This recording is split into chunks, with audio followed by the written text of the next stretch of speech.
아멘. 자, 오늘도 한번 말씀을 외워보겠습니다. 중심 되신 그리스도부터 해서 까지 한번 외워보도록 하죠. 시작.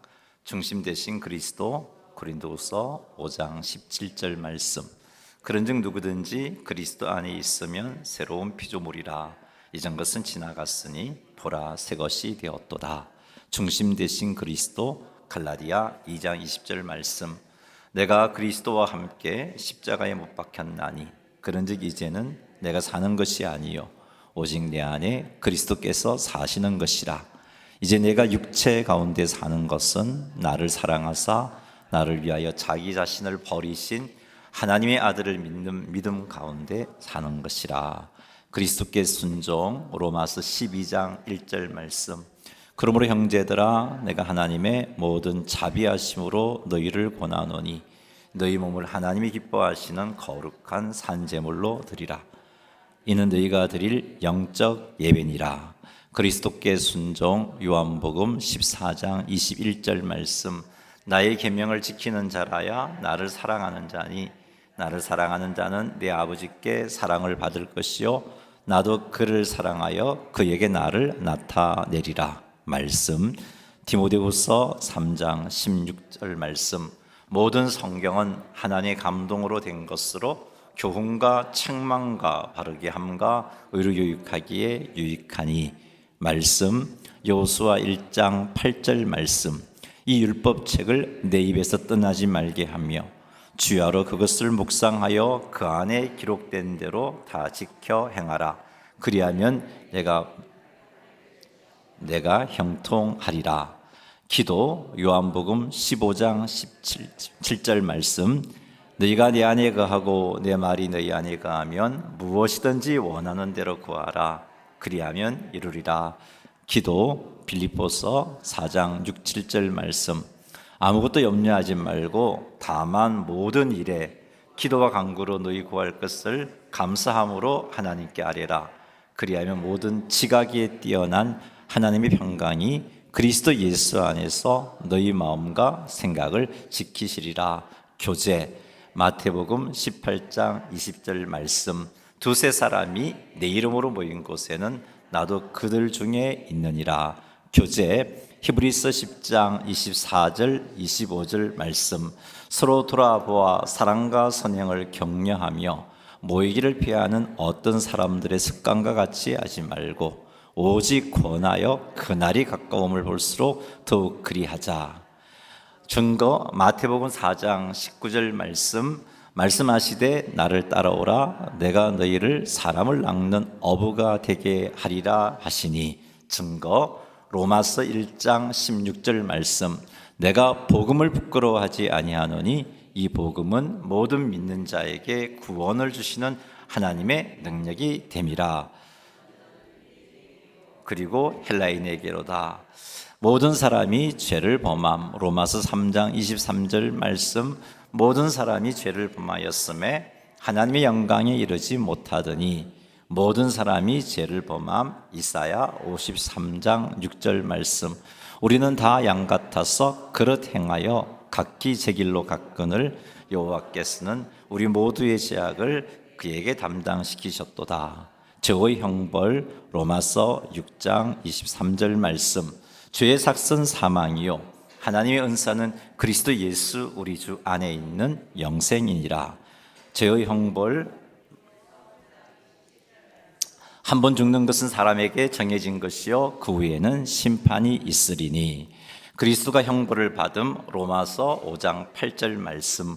우리가 아직 죄인 되었을 때에 그리스도께서 우리를 위하여 죽으심으로 하나님께서 우리에게 대한 자기의 사랑을 확정하셨느니라. 아멘. 수고하셨습니다.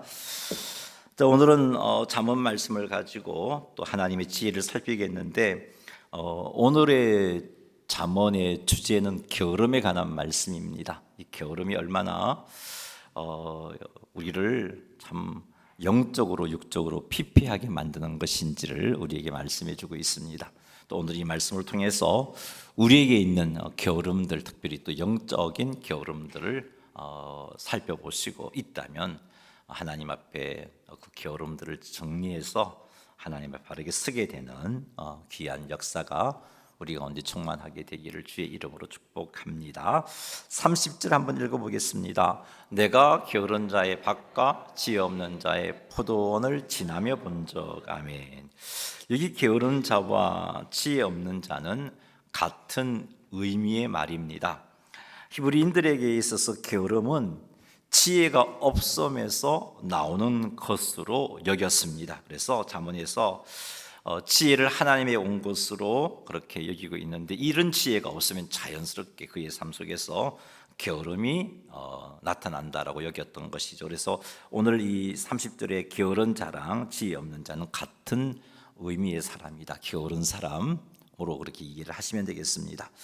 잠언에서 지혜는 하나님에게서 온 것으로 말씀하고 있습니다. 이 지혜는 일상의 선택에 있어서 우리들로 하여금 하나님의 뜻을 분별하게 만들어주고, 그리고 그 뜻을 따라 행할 수 있도록 해주는 것이 지혜입니다. 그러니 이런 지혜를 쫓아 살아가면 우리의 삶이 하나님께서 기뻐하시는 모습으로 충만할 수밖에 없으며, 우리의 삶이 주의 뜻을 이루는 삶이 되어지는 것입니다. 게으름은 하나님의 뜻에 반하는 행동인 거죠. 그래서 지혜가 없으니 게을러지는 겁니다. 이런 논리로 본다면 여러분, 재물을 바르게 사용하지 못하는 것, 재물의 노예가 되어서 재물을 주인으로 섬기며 사는 것, 이건 지혜가 없는 사람인 거죠. 시간을 바르게 사용하지 못하는 사람도 지혜가 없는 사람이고, 말을 함부로 하고 그 말로 하나님의 영광을 가리고 말로 죄를 짓고 말로 상처를 주는 사람은 역시 지혜가 없는 사람입니다. 인간관계를 바르게 하지 못하고 성을 잘못 사용하는 건 역시 지혜가 없는 사람이라는 것을 우리는 이런 논리로 볼 때 알 수 있습니다. 자, 이렇게 볼 때 사람답게 살고 하나님께 영광을 돌리며 살고 주변 사람들에게 덕을 끼치며 살기 위해서는 우리에게 지혜가 절대적으로 필요하구나 하는 것을 깨닫습니다. 그러니 우리는 지혜를 사모해야 합니다. 여러분, 지혜는 우리에게서 나오는 게 아니에요.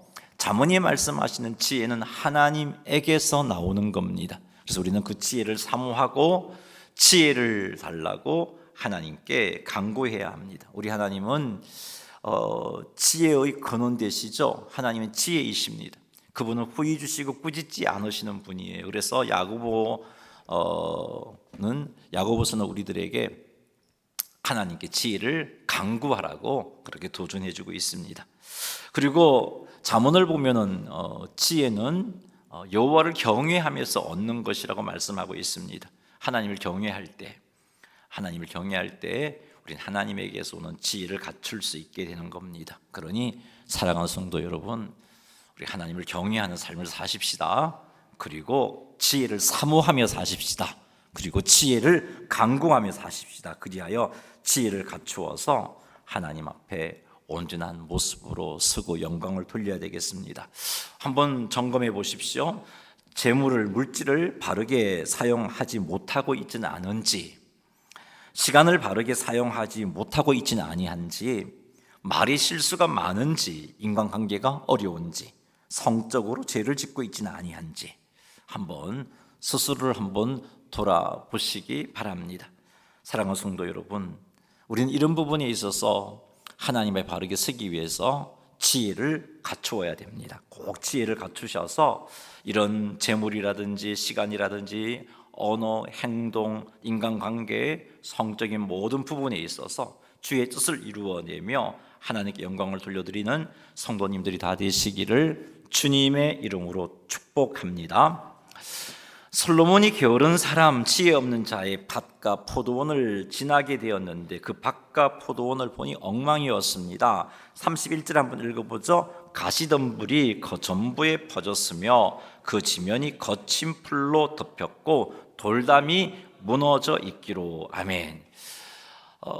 지혜 없는 자의 그 포도원, 게으른 자의 밭을 솔로몬이 지나가면서 보니까 그 밭이, 그 포도원에 가시덤불이 전부 퍼져 있었고요, 그 지면은 거친 풀로 덮여 있었습니다. 뿐만 아니라 그 밭과 포도원을 보호해 줄 수 있는 돌담마저 무너져 있어서 더 이상 그 밭을, 그 포도원을 지킬 수가 없는 상태가 된 것을 솔로몬이 본 거죠.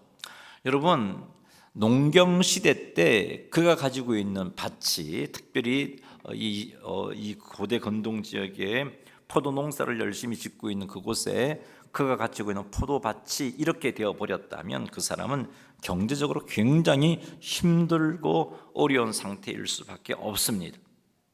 여러분, 여기서 우리는 무엇을 깨닫게 되냐 하면, 게으른 사람은 하나님으로부터 받은 기업조차도 제대로 관리하지 못해서 그 기업을 제대로 사용하지 못하게 된다는 것을 우리는 보게 됩니다.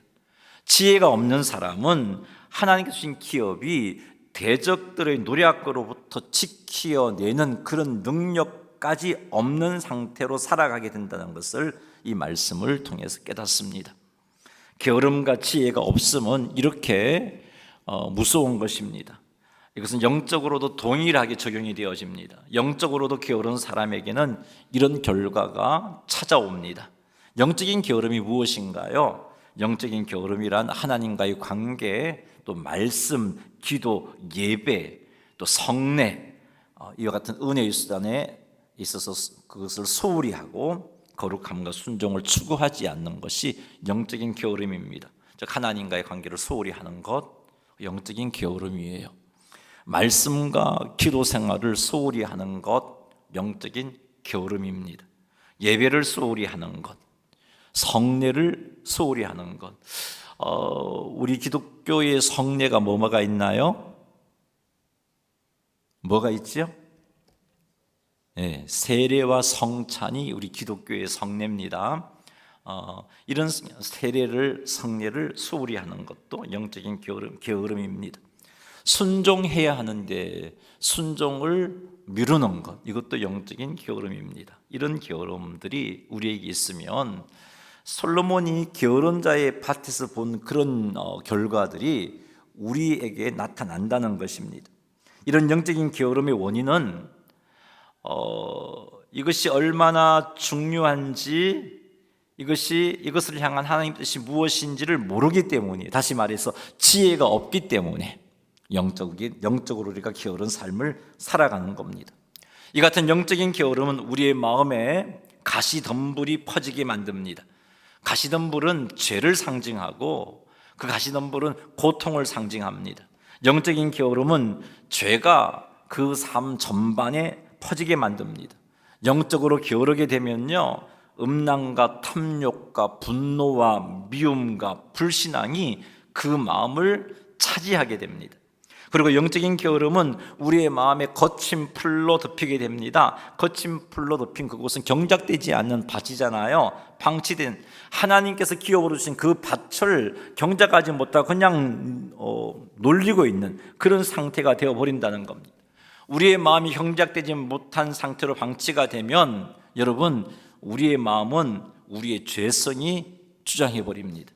점점 죄성의 주장을 우리의 마음이 받으니까 우리의 감성, 이성, 지성이 하나님 뜻과 상관없는 그런 방향으로 움직여지는 겁니다. 그러니 점점 하나님의 은혜로부터 멀어지게 되는 것입니다. 뿐만 아니라 게으르게 되면 우리의 마음을 방어해주는 돌담이 무너집니다. 영적인 보호막이 무너지기 때문에 죄를 방어해낼 수가 없습니다. 세상의 가치관, 세상의 유혹을 방어해낼 수가 없습니다. 마귀의 침입으로부터 무방비 상태가 되어버립니다. 이런 상태로는 하나님의 백성에게 주어진 은혜를 온전히 누리지 못합니다. 원수의 조롱거리가 되죠. 이리저리로 헤매는 내 모양, 저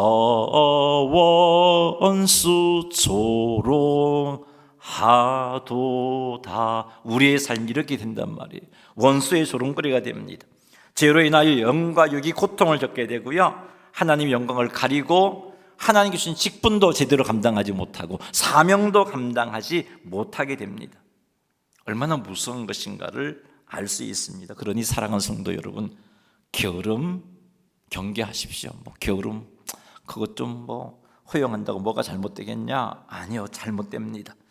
그럴 수 있지라고 생각하지 마십시오. 예전에 비해서 하나님과의 관계가 지금 더 못하다면 내가 영적인 게으름에 빠져 있는 겁니다. 예전에 비해 은혜의 자리로 나아가는 시간이 줄어 있다면 나는 그만큼 영적인 게으름에 빠져 있는 것입니다. 사랑하는 성도 여러분, 스스로를 한번 점검해 보시기 바랍니다. 영적인 게으름에 빠져 있지 않은가? 심각한 결과를 가져온다는 거 살폈잖아요. 이 영적인 게으름으로 인해서 우리의 마음에 가시는 불이 나 있지 않은가? 죄가 나를 주장하고 있지 않는가? 거친 불이 나고 돌담이 무너져 있지는 않는가? 그래서 죄성이, 성령께서 나를 다스리는 게 아니라 죄성이 나를 다스림으로 나의 삶의 온갖 죄악들이 드러나고 나타나고, 죄를 방어하고 사단의 유혹을 방어해내는 그 방어담이 무너짐으로 말미암아 무방비 상태로 노출되어 있는 그런 상태는 아닌가? 한번 점검해 보십시오. 사랑하는 성도 여러분, 우리는 하나님께 지혜를 간구해야 합니다. 그래야 이 게으름이 이렇게 무서운 것인지 인식할 수 있게 되고 게으름을 끊어내는 그런 자리로 나아가게 되는 겁니다. 그러니 하나님께 지혜를 구하고 지혜를 사모하시고 하나님을 경외하시기 바랍니다. 하나님의 말씀을 우리 마음에 채우십시오. 게으르면 우리의 마음이 거친 풀이 나 있어서 이 죄성이 우리를 다스리지만 말씀으로 채우게 되면, 우리의 마음에 말씀으로 채우게 되면 우리의 죄성을 다스리는 삶을 살아갈 수가 있습니다. 그러니 하나님의 말씀을 우리 마음에 채우십시오. 이렇게 하여서 지혜로 충만하여 영적인 게으름을 극복하고 하나님께서 우리에게 주신 직분과 사명을, 그 은혜들을 온전히 감당하고 온전히 누리는 그런 성도님들이 다 되시기를 주님의 이름으로 축원합니다.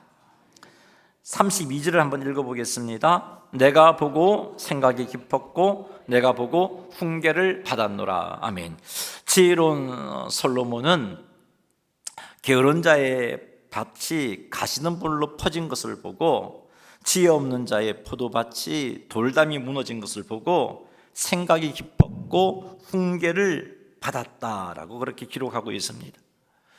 지혜 없는 자의 포도원을 보고서 그냥 아무 생각 없이 아이고 게으르니까 저렇게 되었구나 하고 넘어간 게 아니고 그것을 통해서 교훈을 받았다라고 말하고 있어요. 이것이 바로 지혜가 가져다 주는 은혜이고 지혜가 가져다 주는 복인 겁니다.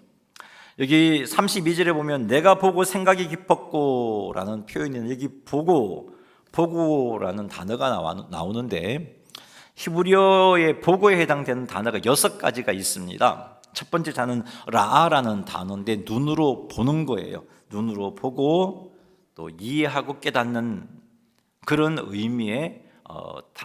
의미로 쓰이는 보다, 라아라는 단어입니다. 두 번째 단어는 나바트라는 단어인데요. 이것도 보다는데 어떤 좀 달라요. 주의 깊게 바라보다, 믿음의 시선으로 바라보다 할 때 이 나바트라는 단어를 쓰고 있습니다.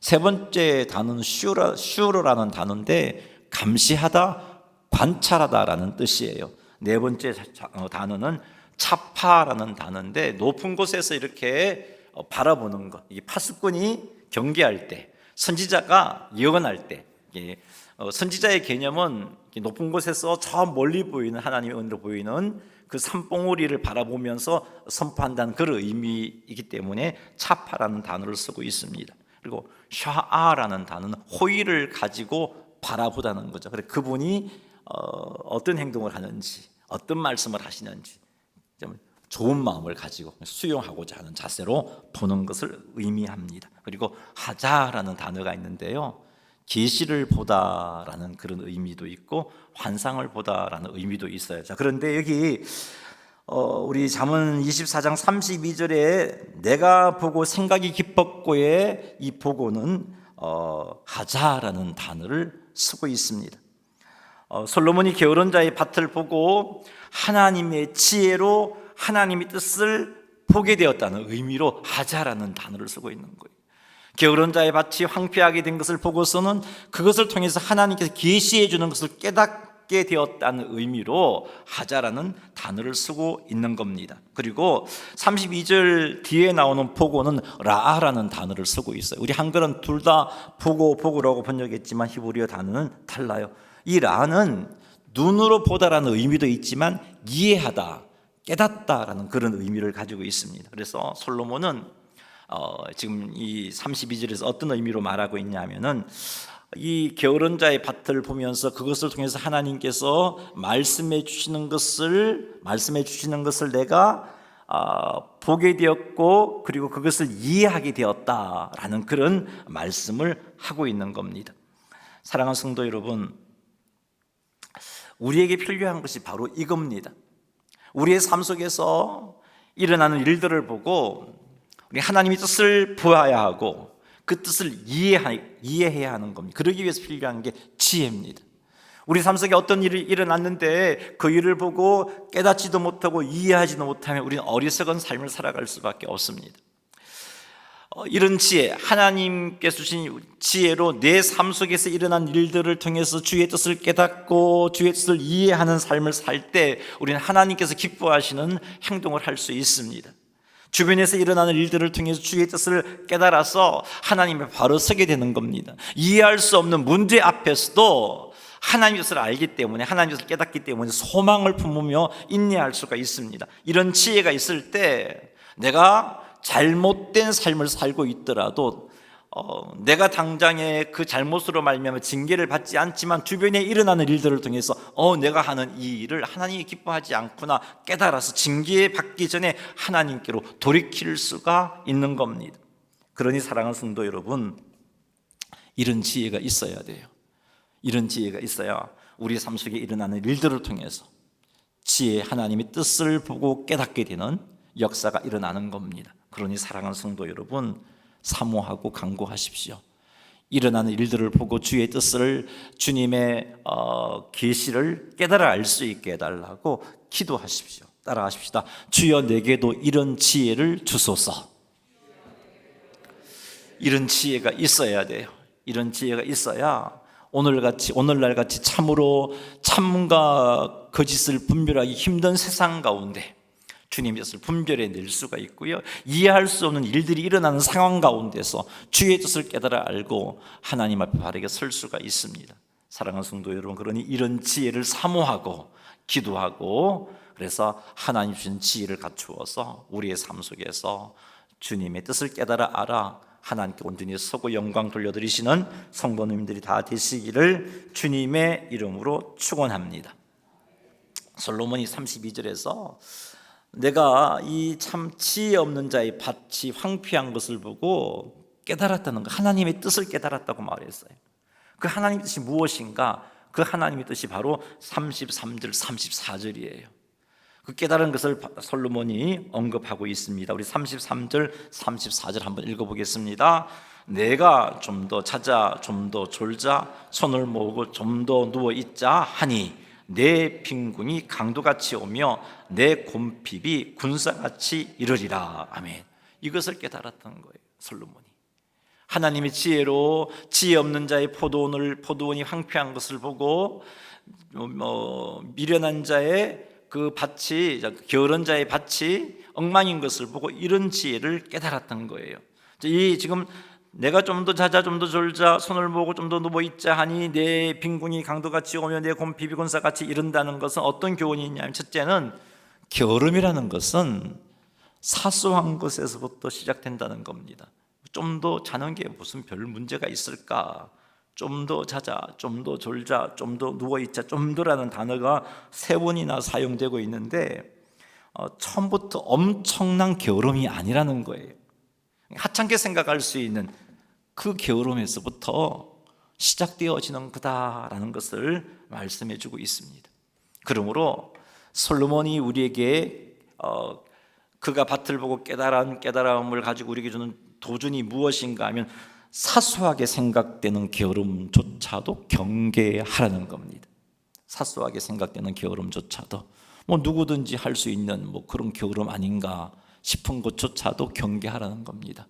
그것이 점점 우리를 삼키게 돼요. 여기 좀 더 자자, 좀 더 졸자, 좀 더 누워 있자라고 말했는데, 자는, 이 앞에 자자는 그냥 우리가 기본적인 욕구로서 살다 보면 피곤하면 이제 자는 그 잠을, 기본적인 잠을 의미해요. 근데 이제 그런 잠을 자다가 조금 피곤하고 그러면 좀 더 자고 싶을 수 있어요. 근데 그것을 허용하게 되면 좀 더 졸자, 이 존다는 것은 자는 것보다 조는 게 뭐 약하다는 생각이 들 수 있지만, 여러분, 이 좀 더 자자를 허용하게 되면은 생활 가운데, 하루 종일 생활 가운데 깨어있는, 맑은 정신으로 깨어있는 모습들이 점점 더 약화가 되어지니까 그 삶이 더 심각한 게으름으로 가게 되는 것을 의미해요.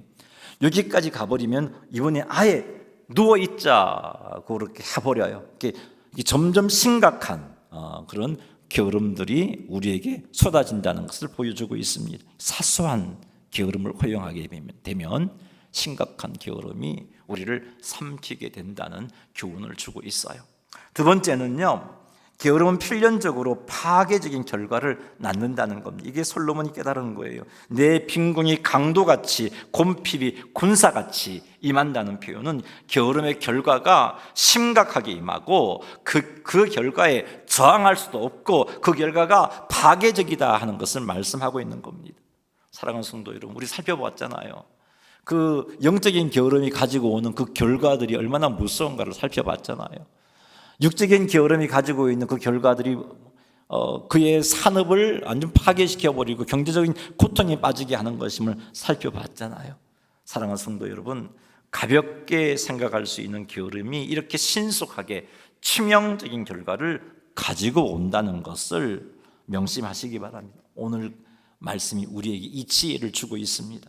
적은 게으름과 미루는 습관이 결국은 우리의 삶 전체를 무너뜨릴 수 있다는 겁니다. 영적인 게으름의 모습도 마찬가지예요.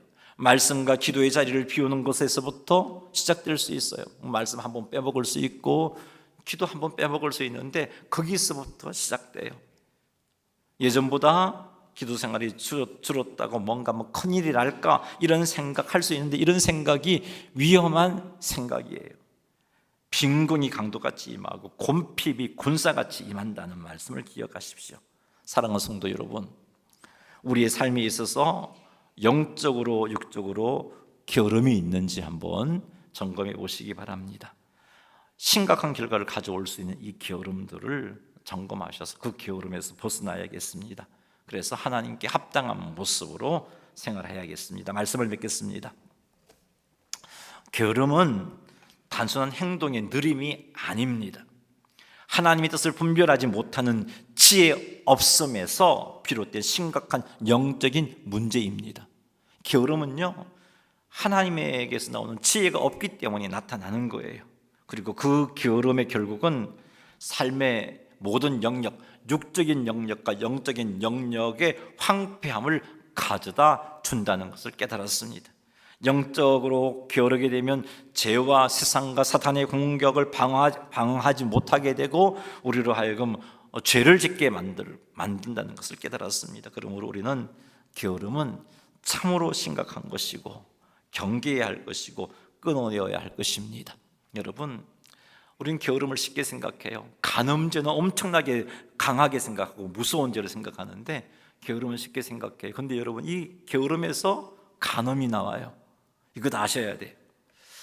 사랑하는 성도 여러분, 자신을 돌아보십시오. 나에게는 육체적으로 게으른 모습이 없는가? 물질과 시간 사용에 있어서 게으름을 피우고 있지는 아니한가? 사명과 직분을 감당함에 있어서 게으르지는 않는가를 한번 돌아보십시오. 영적인 게으름은 없습니까? 말씀을 가까이 하며 게으름을 피우고 있지는 않은지, 기도 생활에 게으름을 피우고 있지는 아니한지, 예배에 게으름을 피우고 있지는 아니한지, 순종에 게으름을 피우고 있지는 아니한지 한번 점검해 보십시오. 그리고 게으름 때문에 이미 나의 삶과 나의 영의 상태가 황폐한 상태는 아닌지, 여러분, 그 상태가 황폐한 상태라면 빨리 하나님께로 돌이켜야 되겠죠. 게으름의 모습이 있다면 회개하고 속히 돌이키시기 바랍니다. 하나님께 간구해서 지혜를 갖추고 그 지혜로 말미암아 게으름의 위험을 깨닫고 게으름에서 돌아서실 수 있기를 바랍니다. 하나님을 경외하고 지혜를 사모하고 지혜를 강구하여 지혜를 갖추어서 게으름에서 벗어나서 하나님께 온전히 영광 돌려드리시는 성도님들이 다 되시기를 주님의 이름으로 축원합니다.